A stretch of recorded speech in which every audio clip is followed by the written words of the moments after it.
تو سمجھ لیں میں تو شیعہ علماء نے قربانی دی ہے اس میں، شیعہ سب نے دی ہے، سرکار شیعہ تو ہمیشہ قربانی ہی دیتے رہے ہیں، شیعہ ہمیشہ پیسے موڈ میں رہے، شیعہ کبھی بھی دہشت گردی کی طرف نہیں آئے۔ ہاں یہ بات ماننے والی ہے، لیکن یہ لوگ مجبور کر رہے ہیں ان کو، یہ مجبور کر رہے ہیں۔ لیکن میں آپ کو بتاؤں جتنی ان کی تربیت ہے نا، صدیوں کی پرسیکیوشن ہے، اور ان میں وہ جو سمع و طاعت کا نظام ہے نا مرجے والا، جب تک وہاں مرجے سے فتویٰ نہیں نکلے گا نا یہ لوگ کوئی دہشت گرد تنظیم نہیں بنائیں گے۔ شیعہ کا مسئلہ یہ ہے کہ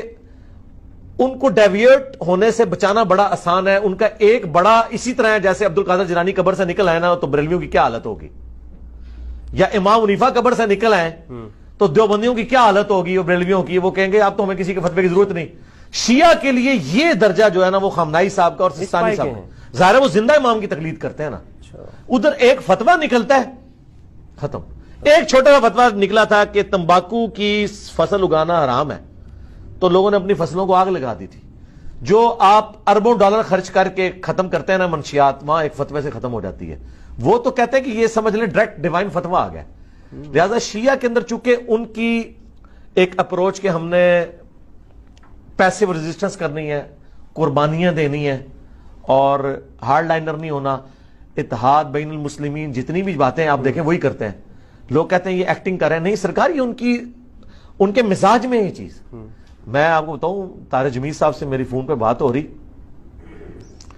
تو مجھے وہ کہتے ہیں یار دیکھو ایک میں نے مولا علی لفظ بولا ہے تو شیعہ میرے ہاتھ چوم رہے ہیں، اور ادھر ہمارے سنیوں کا حال دیکھو، ایک بات میں صحیح بات کر دو، اختلاف نہ کرو، صرف صحیح بات بتا دو۔ حدیث تو سنیوں کی تھی من کنتم مولا فہذا علی مولا، صرف اقرار کر لو،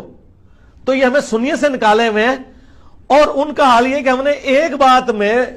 ان کے کہنے پہ نہیں اپنی کتابوں سے مانا ہے، وہ آگے ہمارے ہاتھ چومتے ہیں اور ہمیں اتنی عزت دیتے ہیں۔ تو مجھے کہہ رہے تھے کہ اس کی وجہ کیا ہے، میں نے کہا اس کی وجہ یہ ہے کہ ان کی صدیوں سے ہوئی ہے پرسیکیوشن،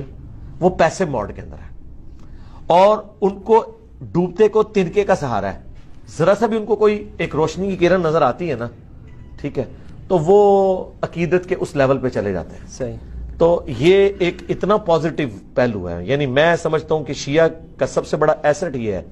کہ آپ اپنے اہل بیت کے ساتھ محبت ان کے سامنے ثابت کر دیں، سرکار وہ اپنی جان بھی دینے کے لیے تیار ہیں آپ کے لیے، چاہے آپ یہ کہیں کہ مزار گرا دو،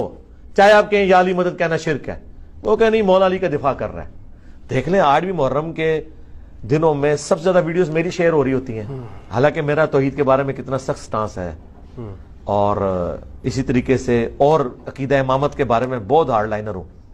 لیکن انہوں نے ایک خوبی پکڑی کہ نہیں اہل بیت کا دفاع کر رہا ہے، باقی چیزوں پہ کمپرومائز ہو۔ کیونکہ یہاں پر سختی بھی اتنی ہے علی بھائی، جس طرح آپ بیٹھے ہوئے ہیں اور جو لوگ بات